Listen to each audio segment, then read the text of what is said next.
medicine, mathematics, architectures, language, and governance. From zero to Vedic algorithms, Ayurveda's healing, to Vastu harmony, Earth Shastra's statecraft, to our civilization values, Indology is about how to turn ideas into institutions. And so, when we study Indology, we do not look back to live in history. We look forward so that the best of history lives through us. हम अतीत को इसलिए छूते कि राष्ट्र ज्योति उदित हो जाए, यथा अनंत काल तक भारत धर्म की किरण जगत में फैलाए. That, my friends, is the answer to the first questions, why Indology matters. My dear friends, when the roots of culture fade, the land turns dry and bare.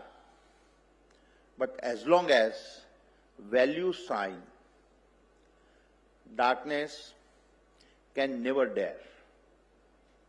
When we speak of a civilizational setback, we often remember Nalanda. But Nalanda was not an exception. It was a pattern. Bharat's greatest injuries came from the systematic destructions of our knowledge infrastructures. Let me explain. Bhaktiar Khilji burned Nalanda, Vikramshila, and Odantapuri. In doing so, he did not just destroy libraries, he burnt the nerve center of Asian learning. Their fall erased hundreds of years of knowledge in a single generation. Then came another form of destructions, that of self-confidence. In 1835, Britisher Thomas Macaulay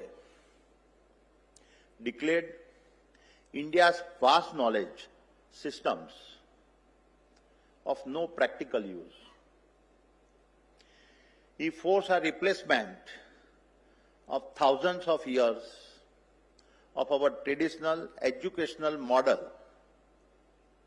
with a clerk producing model. This was not a policy. It was a psychological war. It broke our civilizational self-confidence. And then again came the extractions. Tens of thousands of our manuscripts on astronomy, chemistry, metallurgy, Ayurveda, all shipped to Europe, translated, patented, repackaged, and credited as a Western discoveries. Our knowledge was shamelessly stolen and ruthlessly mined. Our attackers understood one thing with chilling precision, that civilizations do not fall by swords alone. They fall when their memory is left unguarded.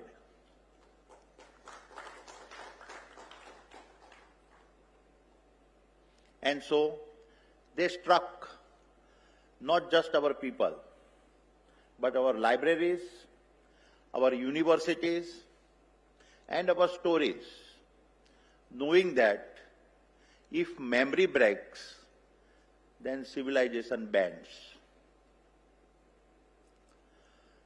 सभ्यताएं शस्त्रों से नहीं, शिथिल हुई स्मृतियों से ही टूटती है। जहां स्मृति शून्य हो जाती, वही संस्कृति शरण में झुक जाती है। Together, they shattered our cultural confidence and fragmented the discipline of Indology itself.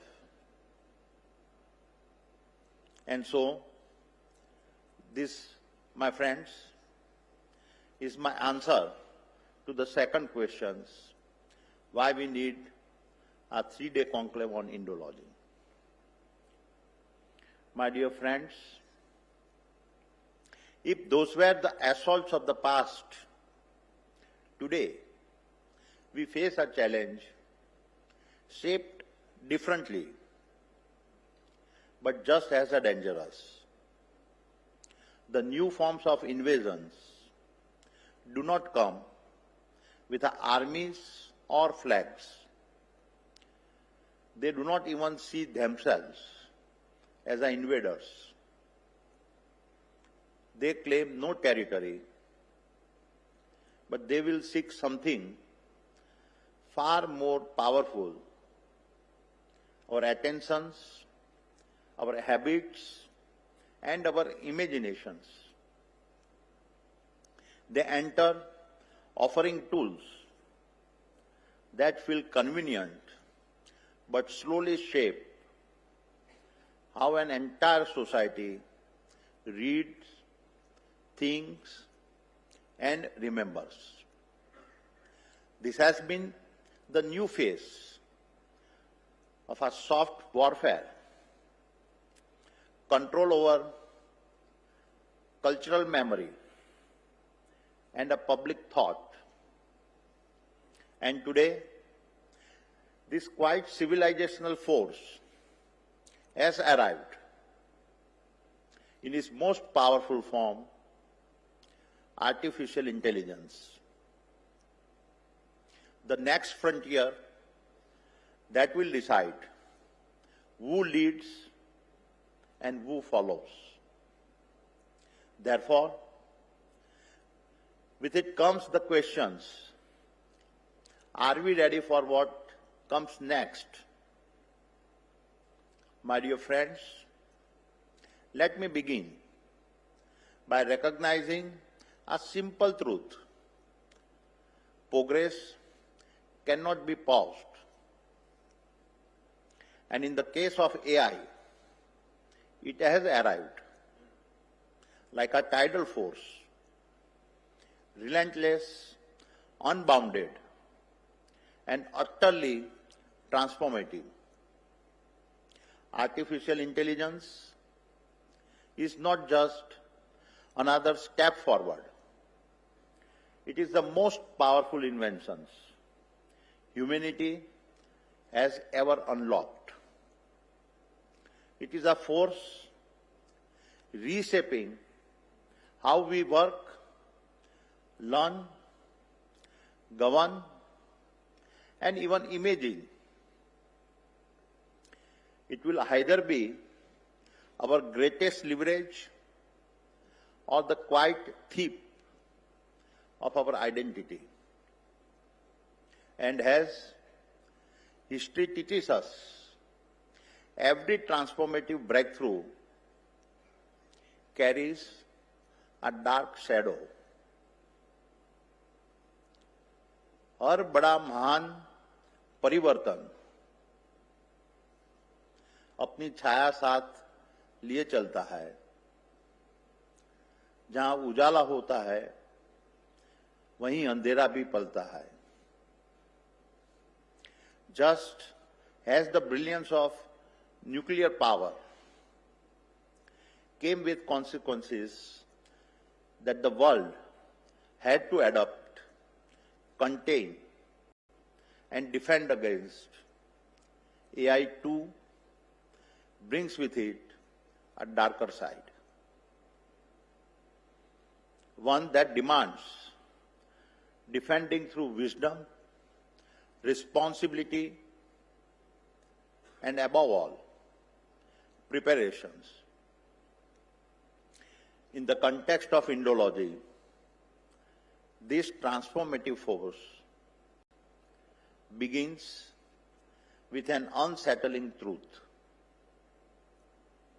AI is already becoming the world's new teacher, the guide to our past, and the keeper of our civilizational memory. This is where the danger lies, because the mirror that AI holds up today to reflect our heritage is not our reflections. In its current state, AI has no real connections to the roots of our culture, no real understanding of the richness that has sustained us for over 5,000 years. And therefore, it threatens the very essence of the culture that defines who we are. यह हमारी संस्कृति ही नहीं, हमारे अस्तित्व के लिए भी एक चुनौती है. Allow me to now expand on the three new specific threats we now face. First is the threat of our invisibility. In the world of AI, there is a rule known as a data gravity. Manuscripts sitting in a fragmented scans are invisible to algorithms. If we do not digitize them, we are effectively erasing our own knowledge from the future. Second is the threat of a cultural compressions. Indic knowledge is deep. Concepts like dharma, shraddha, or purusharth are ecosystems of meaning requiring context and commentary. But LLMs flatten meanings. They turn dharma into duty and a moksha into salvation. Once context dies, culture dies.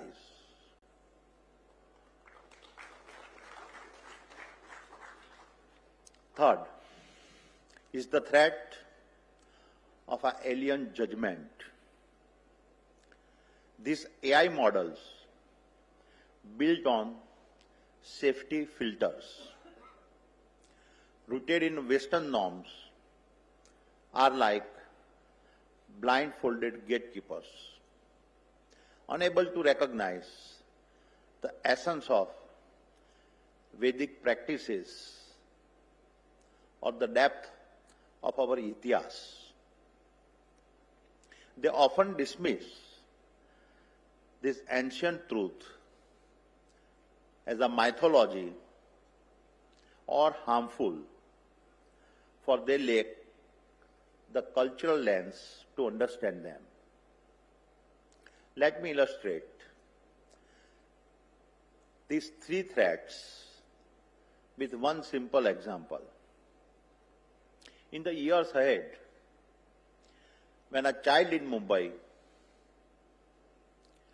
a second generation Indian in Boston or a yoga teacher in Berlin ask, what is Dharma? Or, what is the essence of Gita? They will not open a book or seek a teacher. They will ask a machine. And that, my friends, is the real danger. Because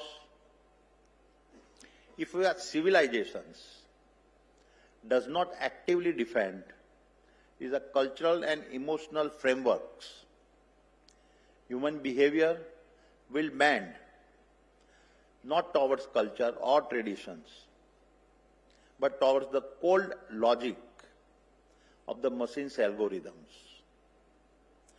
This shift will be silent, gradual, and will reshape how we feel, learn, and analyze our own country. The transformation is inevitable, but it must be shaped by our intention and not by accident. So allow me to present 5 recommendations for Bharat to reclaim its intellectual agency in the age of algorithms. First, build the Bharat knowledge graph. Create a single digital source of truth, connecting our text, thinker, timelines, and ideas, so that AI learns from authenticate Bharat and not borrowed interpretations. Second, create an India-centric corpus. Launch a standardized Indology benchmark to test if AI understands Nyaya, Vedanta, and our philosophies. Mandate Indian data in every foreign model. Third, strengthen the human loop.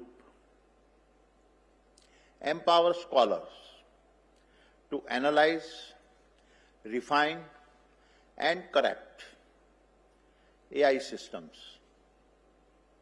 Establish cultural discipline. All AI operating in India must align with our knowledge traditions. Fourth, invest in a human guardians. Establish Indology AI chairs across universities. Train scholars to speak Sanskrit and Python. Mobilize corporates to co-create next-gen cultural techno experts.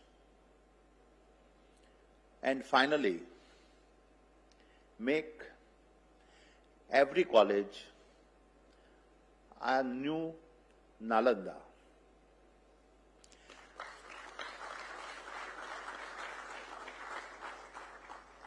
Build campuses where ancient wisdom meets modern innovations. Build centers for Bharat behavioral science, Bharat AI ethics, and Bharat data governance. So, my dear friends, as I begin to close, let me emphasize that we stand at a moment where two civilizations meet, the civilization we know as Bharat and the civilization we have come to know as AI. One is thousands of years old, the other very new. One carries the wisdom of saints, the other the logic of algorithms. And what happens now in this decade will decide whether these two forces enrich each other or whether they confront each other. This is in our hands, and the responsibility of this scale cannot rest on the shoulders of scholars and institutions alone. Bharat's industry must also rise to its dharma and play its part. Our ancestors protected this knowledge through sacrifice, and today we must protect it through commitment. Therefore, as a beginning, I am humbled to announce a founding contributions of rupees 100 crores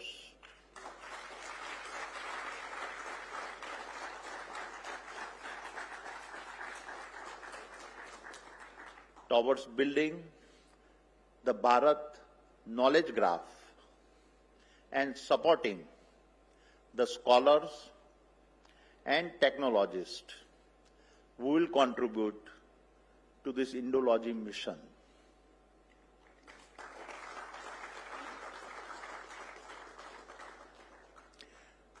This is the repayment of our civilizational debt.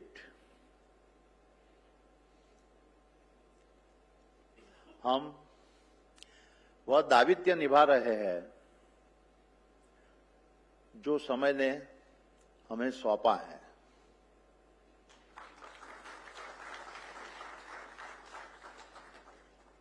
And I warmly invite every corporate house in our nation to stand with us and strengthen this effort.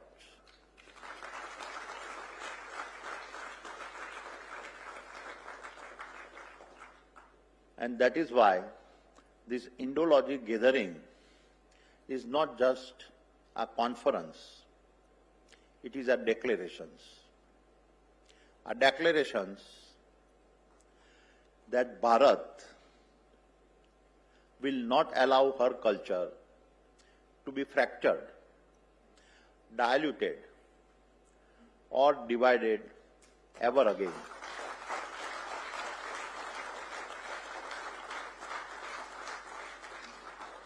Our declarations that Bharat will not allow her memory to be rewritten as it was after Nalanda.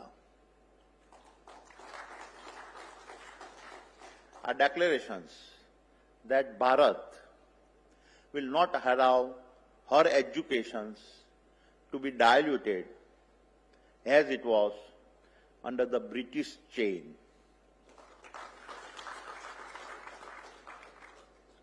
It is now upon us to build the data sets and algorithms that honor who we are, so that the stories our mothers told us of Prabhu Ram's sacrifices and Sita Ma's courage are never dismissed as a category called mythology.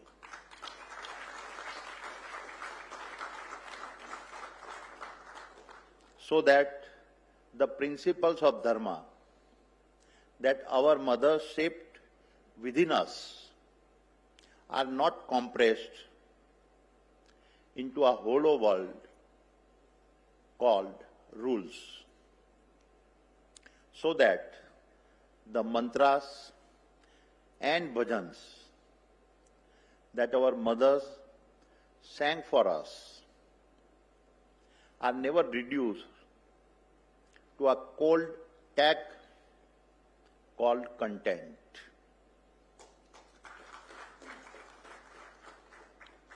So let this conclave be remembered for a purpose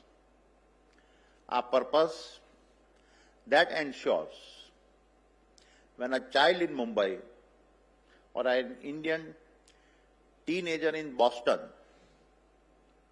or a seeker in a Berlin asks their machine, what is dharma? The machine must answer with the wisdom of our mothers.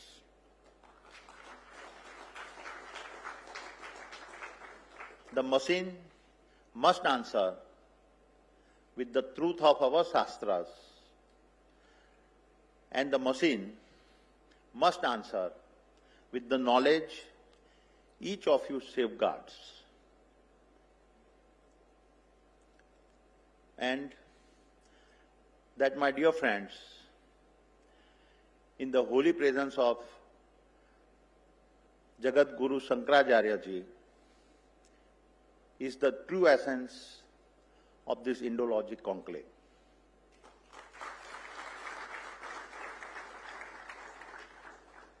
And so, we declare only Bharat will define Bharat.